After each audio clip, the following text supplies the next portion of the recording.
NTPC को लेकर जनता ने उठाए कई सवाल। क्या जोशीमठ भू धसाव के लिए है टनल जिम्मेदार? देवभूमि डायलॉग ने एनटीपीसी से दागे आपके सवाल। क्या टनल में होती है ब्लास्टिंग या टीबीएम का इस्तेमाल? आज आपको मिलेंगे सारे सवालों के जवाब। जोशीमठ त्रासदी के लिए जो जनता है वो एक तरह से एनटीपीसी की टनल को जिम्मेदार ठहरा रही है, लेकिन सवाल इस बात का है कि इस मामले में कितनी सच्चाई है और कौन से वो कारण हैं जिसको लेकर ये त्रासदी आई हुई है। मेरे साथ बात करने के लिए बहुत ही खास मेहमान Rajendra Prasad Ahirwar, chief general manager NTPC हैं। बहुत बहुत स्वागत है अहिरवार साहब आपका। मैं आज आप 1 वार्ड से लेकर 9 वार्ड तक पैदल घूमा, लगभग जनता से बीच बातचीत करने में ये एक धारणा बन गई है जो अब यकीन में धीरे धीरे तब्दील हो रही है कि साहब ये जो मेजर क्रैक्स आए हैं इसके पीछे एनटीपीसी की टनल जिम्मेदार है। आप क्या कहेंगे?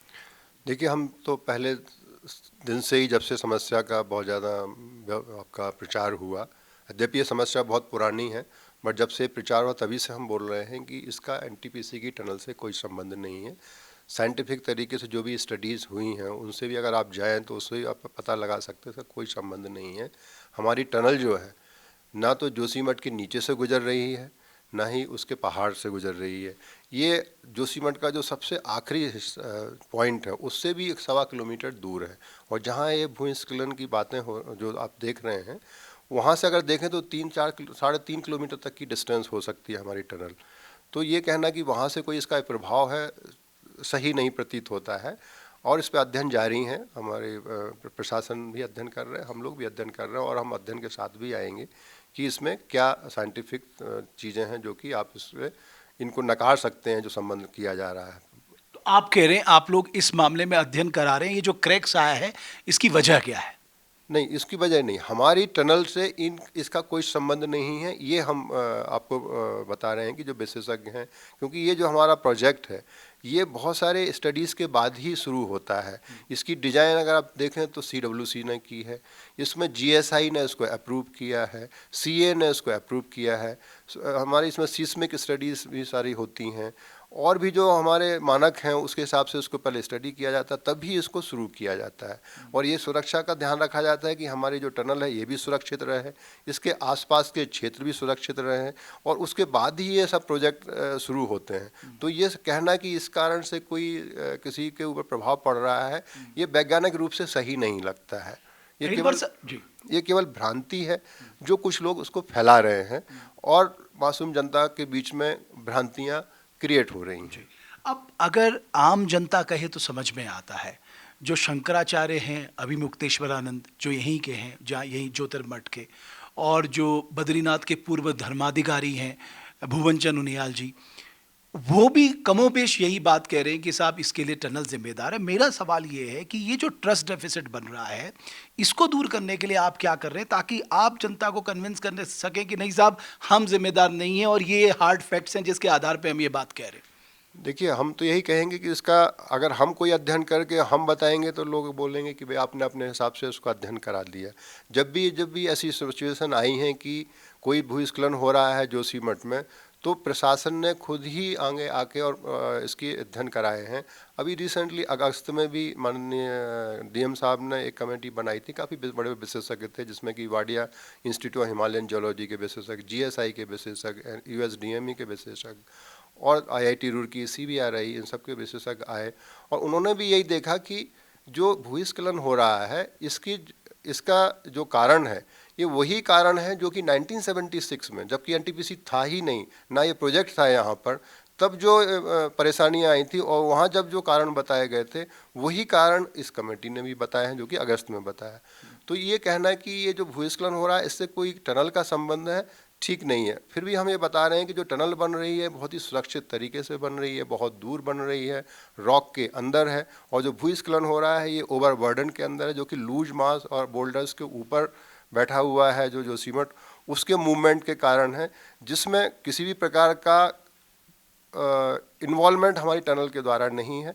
टनल से कोई पानी नहीं आ रहा, टनल में कोई पानी है नहीं, आप देख चुके हैं सूखी है, और जो बन रही है उसके पूरे लाइंड है, उसके अंदर कोई ना नीचे से पानी आ रहा है ना कोई ऊपर से पानी आ रहा है।